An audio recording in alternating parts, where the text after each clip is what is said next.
And so the time has come for chapter 15 of How to Train Your Dragon.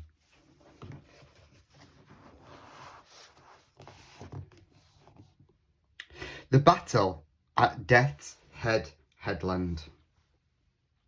While Hiccup and his team had been enraging the Green Death, Thuggery and his team had been infuriating the Purple Death.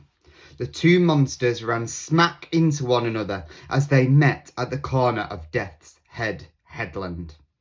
One of Fireworm's wings was broken in two places from her experience in the deep green Death's grip, but she bravely flew back and made her final speech into his ear as he sat gasping for air in the shallows.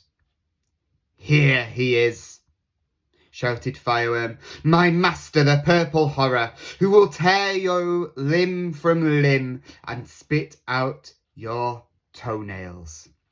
And Fireworm flew away lopsidedly as fast as she could, with one wing trailing behind her. The Green Death was having a bad day.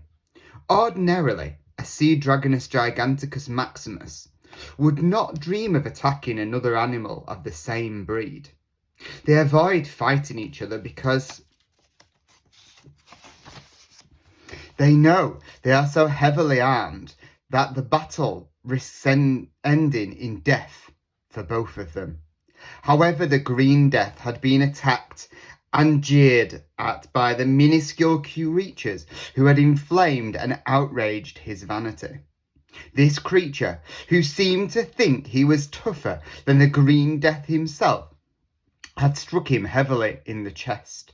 The Green Death wasn't thinking too hard. He leapt at the Purple Death with his talons outstretched, breathing great bursts of fire, which lit up the landscape all around like lightning. The ground and the sea shook in great earthquakes as the two gigantic monsters lunged crazily at each other, swearing the most unrepeatable oaths in Dragonese. The Green Death's foot completely destroyed Wrecker's Wreath with one blow.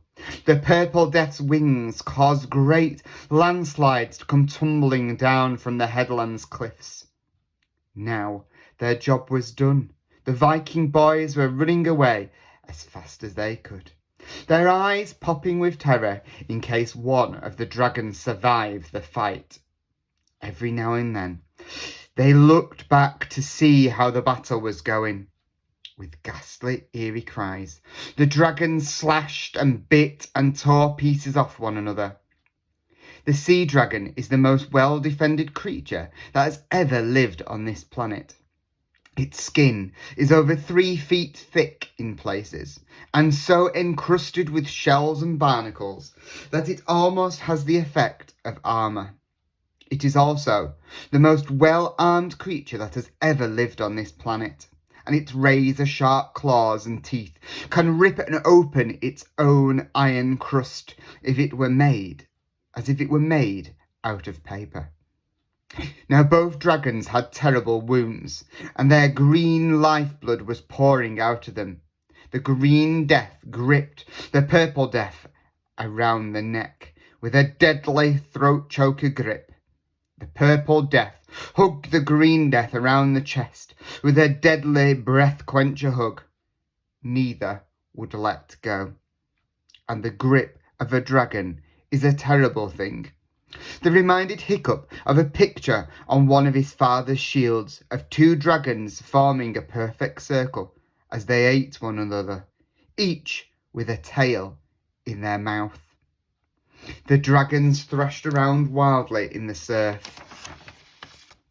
gagging and choking with their eyes popping, their tails causing such tidal waves that the boys were soaked, even though they were scrambling away from the headland as fast as they could.